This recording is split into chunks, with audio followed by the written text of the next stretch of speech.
दोस्तों, अजान एक अल्लाह का कलाम है। यानी कि अजान को किसी ने लिखा या किसी ने बनाया नहीं है, बल्कि अल्लाह की तरफ से हम इंसानों के लिए भेजा गया एक कलाम है, ताकि इसके जरिए से लोगों को नमाज के लिए मस्जिद में इकट्ठा किया जा सके। इसी वजह से हर रोज 5 वक्त की अजान दी जाती है।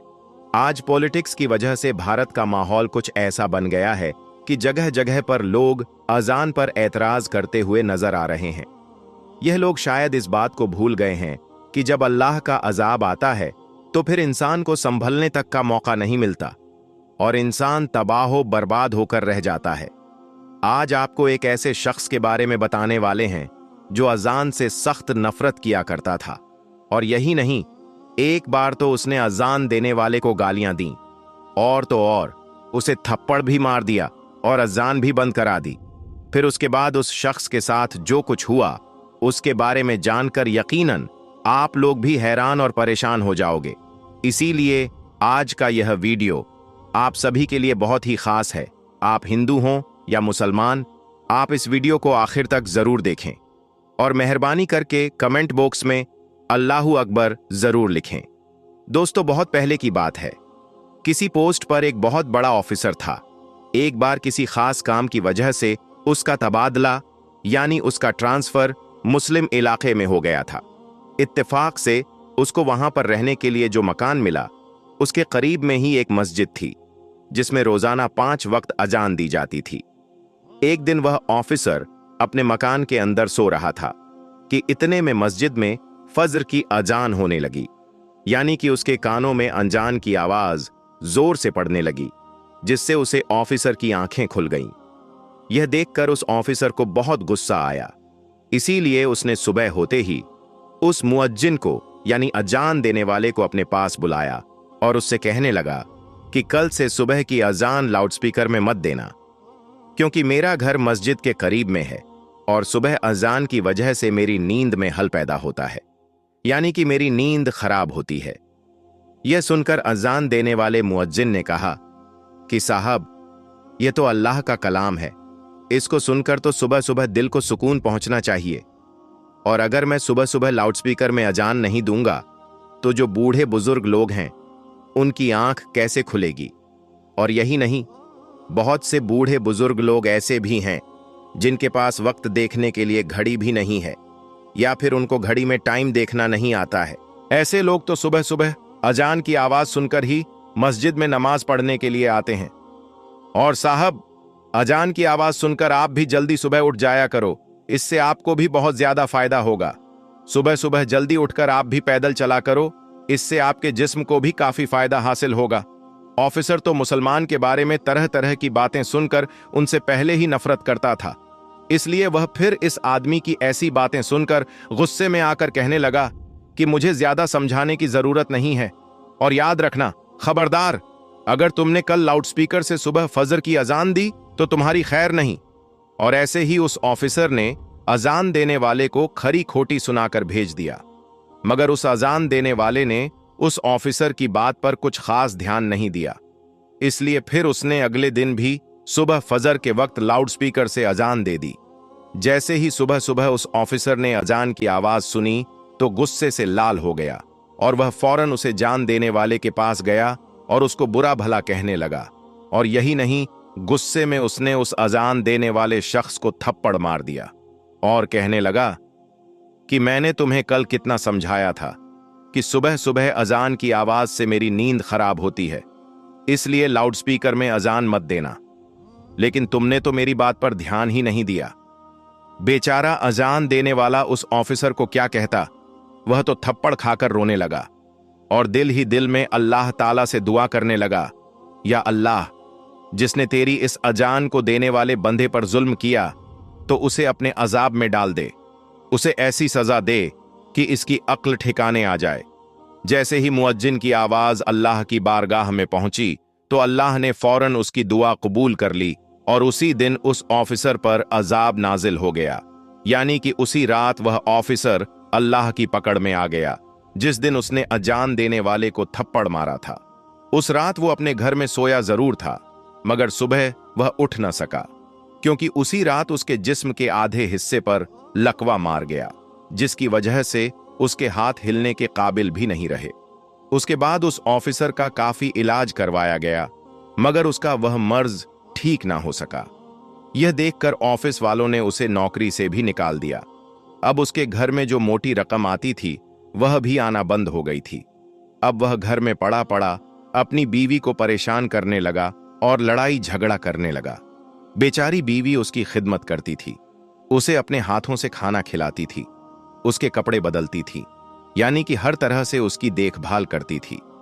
और इसके बदले में उसकी बीवी को सिर्फ गालियां ही सुनने को मिलती थी।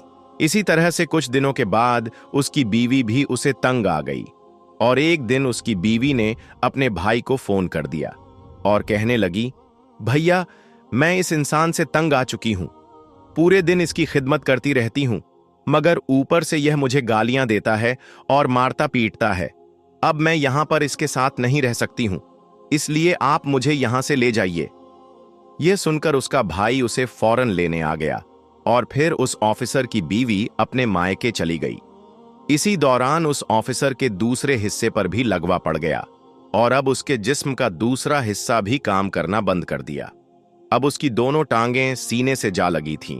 अब ऑफिसर एक जिंदा लाश बनकर रह गया था। अब ना ही उसके हाथ हिल रहे थे और ना ही उसके पांव कम कर रहे थे और घर में ना ही कोई उसकी देखभाल करने वाला था। यह देखकर एक दिन उसे ऑफिसर का छोटा भाई उसके पास आया और उसे उठाकर अपने घर ले गया। अब यह ना तो खुद उठ सकता था और के हाथों से खा पी सकता था। अब कौन हर रोज बच्चों की तरह उसकी नापाकी धोता और उसके कपड़े बदलवाता। ऐसे ही करते करते एक दिन उसके भाई की बीवी भी उससे तंग आ गई और कहने लगी, मुझसे तो यह रोज रोज काम नहीं होता। ऐसे ही करते करते एक दिन उस ऑफिसर ने किसी बात पर अपने ही उस भाई की बीवी से झगड़ा कर लिया। उसने उसको कोई सख्त बात कह दी। क्योंकि उसकी जबान काबू में नहीं थी, इसलिए उसने अपने भाई की बीवी को गालियां सुना दी। उसकी गालियां सुनकर भाई की बीवी रोने लगी और अपने शौहर से कहने लगी, अब या तो इस घर में तुम्हारा भाई रहेगा या फिर मैं रहूंगी।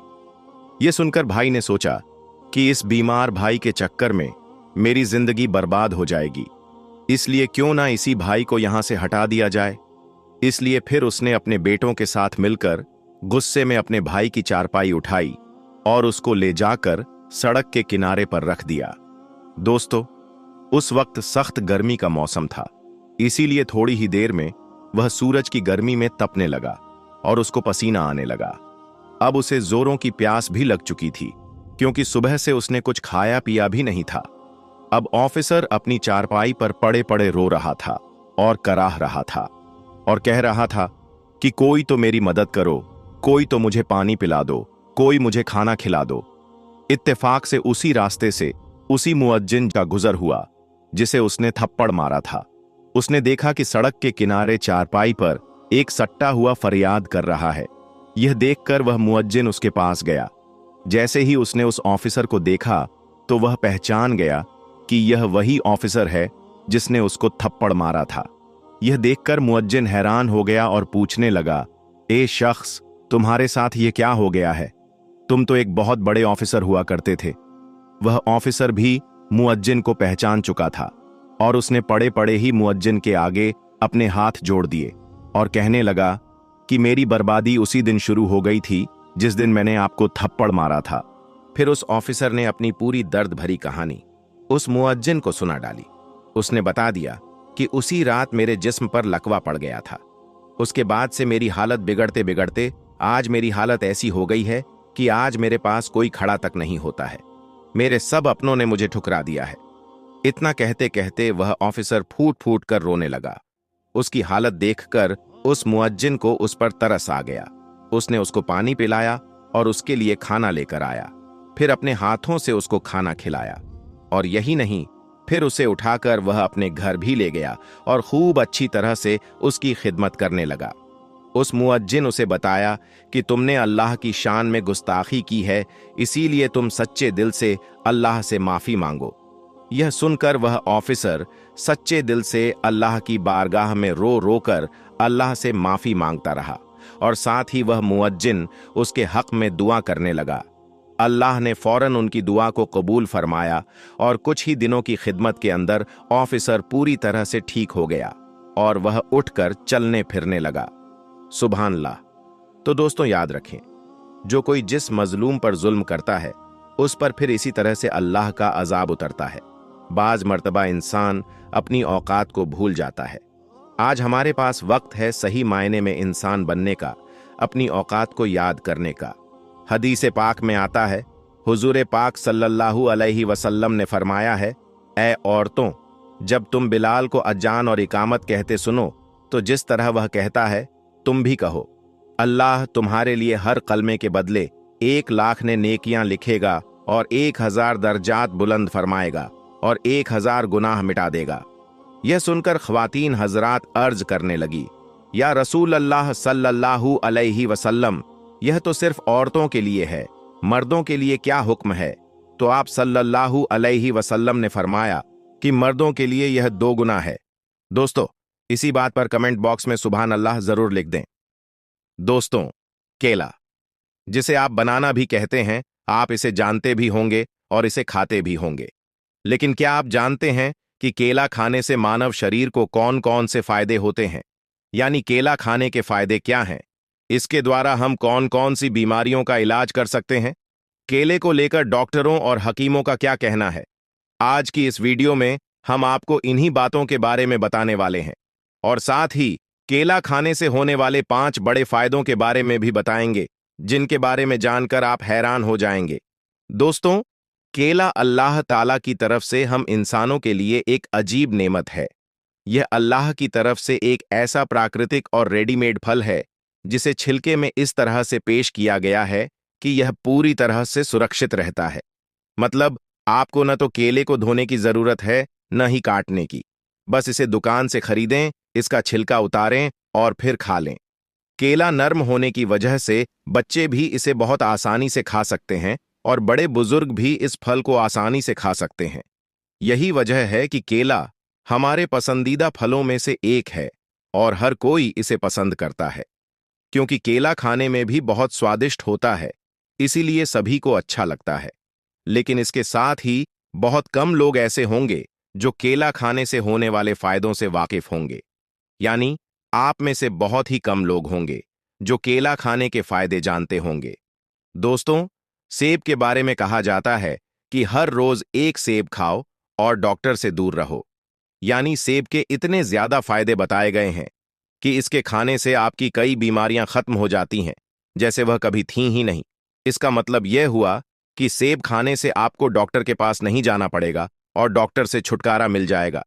तो दोस्तों, ये तो थी सेब की बात। अब विशेषज्ञों का कहना है कि केला सेब से भी कहीं ज्यादा फायदेमंद होता है। केले में सेब से भी अधिक गुण होते हैं। विशेषज्ञों का कहना है कि केले के अंदर सेब के मुकाबले 4 गुना ज्यादा प्रोटीन होता है, 2 गुना ज्यादा कार्बोहाइड्रेट होता है, 3 गुना ज्यादा फास्फोरस होता है और 5 गुना ज्यादा विटामिन और अन्य कई प्रकार के विटामिन पाए जाते हैं। इसका मतलब यह है कि केले में सेब से भी कहीं ज्यादा फायदे मौजूद होते हैं। कहा जाता है कि रोजाना सिर्फ 1 केला खाने से ही मानव शरीर को इतना ज्यादा लाभ होता है जिसके बारे में आप कभी सोच भी नहीं सकते। केला मानव शरीर को हर तरह से स्वस्थ और तंदुरुस्त बनाता है। विशेषज्ञों का कहना है कि 1 केले के अंदर 122 ग्राम पोटेशियम होता है, जो इंसान को पूरे दिन तरोताजा रखने में मदद करता है, क्योंकि दिन भर में इंसान को जितनी पोटेशियम की जरूरत होती है वह 1 केले के अंदर मौजूद होती है। इसके अलावा 1 केले में 3 ग्राम से भी अधिक फाइबर होता है, जो इंसान को दिन भर डिप्रेशन से दूर रखने में मदद करता है। दोस्तों, अब आपको केले खाने से होने वाले उन 5 बड़े फायदों के बारे में बताते हैं, जिन्हें सुनकर आप यकीनन आज से केला खाना शुरू कर देंगे। यानी अब हम आपको उन 5 बड़ी बीमारियों के बारे में बताते हैं जिनमें केला बहुत ही ज्यादा फायदेमंद होता है। यानी कि केला खाने से इंसान उन 5 प्रकार की बीमारियों से सुरक्षित रहता है। और इतना ही नहीं, अगर आपको इन 5 बीमारियों में से कोई एक भी बीमारी है तो आप आज से ही केला खाना शुरू कर दें। इंशाअल्लाह अल्लाह आपको जरूर शिफा देगा और आपको इसका फायदा भी मिलेगा। नंबर 1, ब्लड प्रेशर को नियंत्रित रखता है। दोस्तों, केले खाने का सबसे पहला और सबसे बड़ा फायदा यह है कि केला खाने वाले शख्स का ब्लड प्रेशर कंट्रोल में रहता है। जानकारों का कहना है कि केला इंसान के ब्लड प्रेशर को सामान्य रखता है, यानी नियंत्रित रखता है। केला इंसान के ब्लड प्रेशर को न तो घटने देता है और न ही बढ़ने देता है, क्योंकि केले के अंदर पोटेशियम भरपूर मात्रा में पाया जाता है, जो इंसान के शरीर में खून की गर्दिश को सामान्य बनाए रखता है। विशेषज्ञों के अनुसार रोजाना केले का सेवन इंसान को दिल की बीमारियों से दूर रखता है और ब्लड प्रेशर को बढ़ने से भी रोकता है। इसलिए हर इंसान को रोजाना एक केला जरूर खाना चाहिए। और जैसा कि आप सभी जानते हैं, केला कोई बहुत महंगी चीज भी नहीं है। इसे गरीब से गरीब आदमी भी खरीद कर खा सकता है। इसलिए हर इंसान को रोजाना एक केला खाने की कोशिश करनी चाहिए, क्योंकि केला एक प्राकृतिक फल है और इसमें अनगिनत फायदे हैं। केले के अंदर विटामिन्स, पोटेशियम और अन्य कई फायदेमंद तत्व होते हैं, जो इंसान के शरीर में ब्लड प्रेशर को नियंत्रित रखने में मदद करते हैं। और इतना ही नहीं, यह केला शुगर के मरीजों के लिए भी बहुत फायदेमंद होता है। नंबर 2, डिप्रेशन यानी तनाव को दूर करता है। दोस्तों, केले खाने का दूसरा बड़ा फायदा यह है कि केला इंसान के डिप्रेशन यानी तनाव को दूर करता है। विशेषज्ञों का कहना है कि केले में मौजूद प्रोटीन की भरपूर मात्रा मानव शरीर में खुशी देने वाले हार्मोन को बढ़ा देती है, जिससे इंसान को खुशी महसूस होती है और डिप्रेशन कम होता है। इसका मतलब यह है कि रोजाना एक केला खाने से इंसान का मूड फ्रेश रहता है और इंसान को तनाव नहीं होता है। केले में मौजूद प्रोटीन हमारे शरीर में खुशी बढ़ाने वाले हार्मोन को बढ़ाता है, जिससे तनाव कम होता है, यानी कि टेंशन दूर होती है।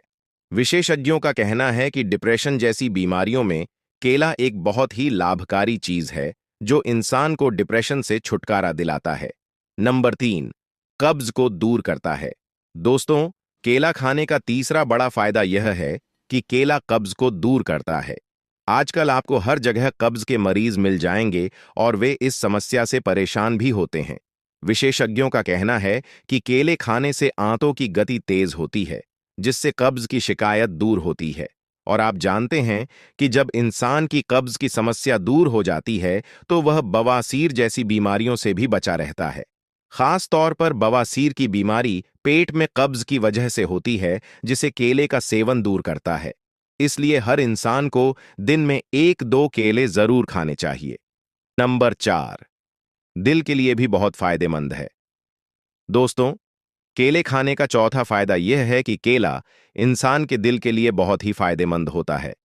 विशेषज्ञों का कहना है कि केला दिल की धड़कन के लिए भी बहुत फायदेमंद होता है, क्योंकि केले में विटामिन बी और सी की कई प्रकार की वैरायटी होती है, जो शरीर की इम्यूनिटी को बढ़ाने का काम करती हैं और यह दिल के लिए बहुत ही फायदेमंद होती है।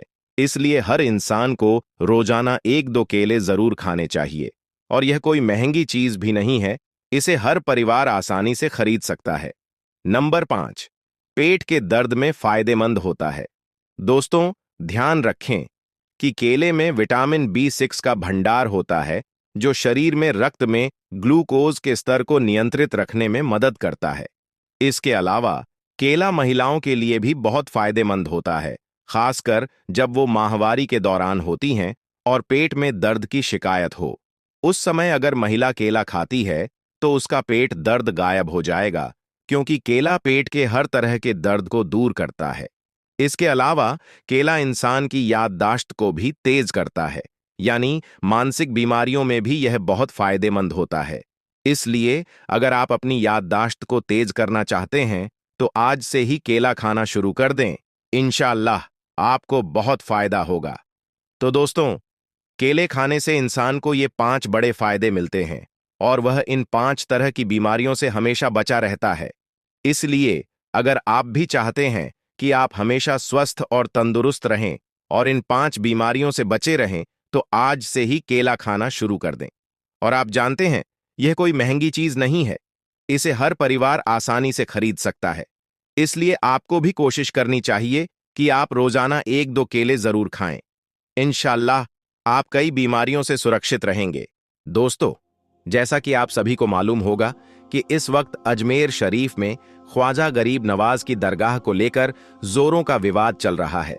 कुछ हिंदू संगठन के लोग अजमेर दरगाह को महादेव का मंदिर बताकर उसका सर्वे करवाना चाहते हैं, उसकी खुदाई करवाना चाहते हैं और अजमेर दरगाह की जगह पर मंदिर बनवाना चाहते हैं, जिसे लेकर उन्होंने कोर्ट में एक याचिका भी लगा रखी है, जिसकी अभी सुनवाई चल रही है। लेकिन इस बीच, यानी कि अजमेर दरगाह के इस विवाद के बीच, हमारे देश के प्रधानमंत्री नरेंद्र मोदी ने अजमेर दरगाह को लेकर एक ऐसा बड़ा फैसला लिया है, एक ऐसा बयान दिया है जिसके बारे में जानकर पूरी भक्त मंडली बौखला उठी है। और यही नहीं, नरेंद्र मोदी के इस बड़े फैसले के बारे में जानकर आप भी हैरान रह जाओगे, आप भी चौंक जाओगे। इसीलिए आज का यह वीडियो आप सभी के लिए बहुत खास है, इसको आखिर तक जरूर देखें। और सबसे पहले, अगर आपको ख्वाजा गरीब नवाज से मोहब्बत है तो इस वीडियो को दिल से एक लाइक जरूर कर दें और कमेंट बॉक्स में या ख्वाजा लिखकर इसे शेयर भी कर दें, ताकि और भी लोगों के पास में यह वीडियो पहुंच जाए। तो चलिए दोस्तों, शुरू करते हैं। दोस्तों, हजरत ख्वाजा गरीब नवाज की दरगाह अजमेर शरीफ में मौजूद है। आपकी मज़ार शरीफ हिंदुस्तान में सबसे पुरानी और सबसे बड़ी है। यह दरगाह अजमेर शरीफ में तकरीब 813 सालों से मौजूद है। लेकिन आजकल कुछ नफरती लोगों ने अपने निजी फायदे के लिए अजमेर दरगाह को विवादों में लाकर खड़ा कर दिया है और कह रहे हैं कि अजमेर दरगाह की जगह पर पहले महादेव का मंदिर था, यानी कि इस दरगाह को किसी मंदिर को तोड़कर बनाया गया है। और यही नहीं, जिस जगह पर ख्वाजा गरीब नवाज की मज़ार शरीफ मौजूद है, उस मज़ार शरीफ के नीचे शिवलिंग मौजूद है। और यही नहीं, फिर 200 साल पुरानी एक किताब का हवाला देते हुए जब यह मामला कोर्ट में पहुंचा तो हिंदुस्तान की अदालतों ने भी इस दावे को सच मान लिया और इसकी जांच करनी शुरू कर दी। लेकिन इस वक्त अजमेर शरीफ में मंदिर और दरगाह विवाद के बीच देश के प्रधानमंत्री नरेंद्र मोदी ने एक बहुत बड़ा फैसला लिया है, जिसके बारे में जानकर पूरी भक्त मंडली में हड़कंप मचा हुआ है। दोस्तों, जैसा कि आप सभी जानते होंगे कि इस वक्त अजमेर शरीफ में ख्वाजा गरीब नवाज का 813वां उर्स मुबारक चल रहा है, जिसमें लोग दूर दूर से अपनी मन्नत लेकर अजमेर शरीफ में पहुंच रहे हैं। और अगर कोई किसी वजह से अजमेर शरीफ में नहीं पहुंच पा रहा है तो वो अपनी आस्था को देकर ख्वाजा गरीब नवाज शरीफ पर अपनी ओर से चादर भिजवा रहा है। हम आपको बता दें कि अजमेर दरगाह को लेकर, यानी कि ख्वाजा गरीब नवाज की मज़ार शरीफ को लेकर, हमारे देश के प्रधानमंत्री नरेंद्र मोदी की भी बहुत आस्था जुड़ी हुई है। जब भी अजमेर शरीफ में उर्स मुबारक आता है तो इस मौके पर नरेंद्र मोदी की तरफ से अजमेर शरीफ में, यानी कि ख्वाजा गरीब नवाज की मज़ार शरीफ के लिए चादर जरूर भेजी जाती है।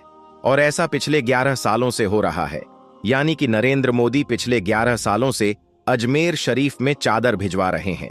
इसी के चलते हुए इस बार भी, यानी कि उर्स 2025 के मौके पर भी, हमारे देश के प्रधानमंत्री नरेंद्र मोदी ने अजमेर शरीफ में अपनी ओर से चादर भेजने का बड़ा फैसला लिया है। हम आपको बता दें कि नरेंद्र मोदी की तरफ से 5 जनवरी को, यानी कि कल के दिन, हजरत ख्वाजा गरीब नवाज की मज़ार शरीफ पर चादर पेश की जाएगी। अब नरेंद्र मोदी वैसे तो हर साल अजमेर शरीफ में, यानी कि ख्वाजा गरीब नवाज की मज़ार शरीफ के लिए चादर भिजवाते हैं, लेकिन इस बार प्रधानमंत्री नरेंद्र मोदी की तरफ से चादर पेश करना खास हो जाता है, क्योंकि इस वक्त अजमेर दरगाह का विवाद कोर्ट में चल रहा है, जिसे देखते हुए पूरी भक्त मंडली में हड़कंप मचा हुआ है। और यही नहीं, इस बात को देखते हुए हिंदू सेना का जो अध्यक्ष है, जो विष्णु गुप्ता है, जिन्होंने इस पूरे मामले को उठाया है, जिसने अजमेर दरगाह को लेकर कोर्ट में याचिका लगाई है, उसने तो बाकायदा नरेंद्र मोदी को एक चिट्ठी लिखकर अजमेर शरीफ में चादर भिजवाने को लेकर अपील की है और कहा है कि अगर आप अजमेर शरीफ में चादर भिजवाते हैं तो इससे हमारा केस प्रभावित हो सकता है और हमें इंसाफ नहीं मिलेगा। कोर्ट में केस चल रहा है और वहां से कोई संवैधानिक पद, यानी पीएम, वहां चादर भेज रहे हैं, तो मुझे लगता है कि मेरा जो केस चल रहा है, हमारा मंदिर का जो हमने दावा पेश किया है, उस पर असर पड़ेगा। इसीलिए आपको बता दें कि अजमेर दरगाह को लेकर प्रधानमंत्री नरेंद्र मोदी की बहुत आस्था जुड़ी हुई है, इसलिए उन्होंने इस चिट्ठी को भी खारिज कर दिया है और कह रहे हैं कि वह अजमेर दरगाह में चादर जरूर भिजवाएंगे। इसके लिए प्रधानमंत्री नरेंद्र मोदी ने अल्पसंख्यक मामलात के केंद्रीय मंत्री किरण रिजिजू जी को चादर लेकर जाने के लिए कहा है। इसलिए अब 5 जनवरी को किरण रिजिजू जी प्रधानमंत्री नरेंद्र मोदी की चादर लेकर अजमेर शरीफ में पहुंचेंगे। 5 जनवरी को सुबह 11 बजे नरेंद्र मोदी की चादर ख्वाजा गरीब नवाज की मजार शरीफ पर पेश की जाएगी। हम आपको यह भी बता दें कि प्रधानमंत्री नरेंद्र मोदी कोई पहली बार अजमेर शरीफ चादर नहीं भिजवा रहे हैं, बल्कि पिछले 11 सालों से वह लगातार ख्वाजा गरीब नवाज की मजार शरीफ के लिए चादर भेज रहे हैं। इससे पहले प्रधानमंत्री नरेंद्र मोदी के पहले कार्यकाल में उस वक्त के अल्पसंख्यक मामलात के केंद्रीय मंत्री मुख्तार अब्बास नकवी नरेंद्र मोदी की चादर लेकर अजमेर शरीफ में पहुंचे थे। दोस्तों, आपकी जानकारी के लिए बता दें कि इस बार अजमेर शरीफ का सालाना उर्स 28 दिसंबर से शुरू हो चुका है और इस वक्त ख्वाजा गरीब नवाज की दरगाह में उर्स मुबारक चल रहा है। लेकिन अजमेर दरगाह और मंदिर विवाद के बीच प्रधानमंत्री नरेंद्र मोदी का अजमेर शरीफ में चादर भेजने का यह फैसला एक बहुत बड़ा फैसला हो जाता है, क्योंकि आप सब जानते ही होंगे इससे पहले किस तरह से हिंदू सेना के अध्यक्ष विष्णु गुप्ता ने अजमेर दरगाह को लेकर कोर्ट में याचिका लगाई थी और दावा किया था कि अजमेर में जो ख्वाजा गरीब नवाज की दरगाह है उसकी जगह पर पहले मंदिर था, यानी कि यह दरगाह मंदिर को तोड़कर बनाया गया है, जिसका केस अभी कोर्ट में चल रहा है। इसलिए प्रधानमंत्री नरेंद्र मोदी ने जैसे ही अजमेर शरीफ में चादर भेजने का ऐलान किया तो इस खबर को सुनकर विष्णु गुप्ता के होश उड़ गए और फिर आनन फानन में उसने प्रधानमंत्री नरेंद्र मोदी को एक चिट्ठी लिखी और अजमेर शरीफ में चादर न भेजने की अपील की। लेकिन जैसा कि हमने आपको पहले ही बताया है कि ख्वाजा गरीब नवाज की मजार शरीफ के साथ प्रधानमंत्री नरेंद्र मोदी की बहुत आस्था जुड़ी हुई है, इसीलिए पीएम नरेंद्र मोदी ने इस चिट्ठी को सिरे से खारिज कर दिया है।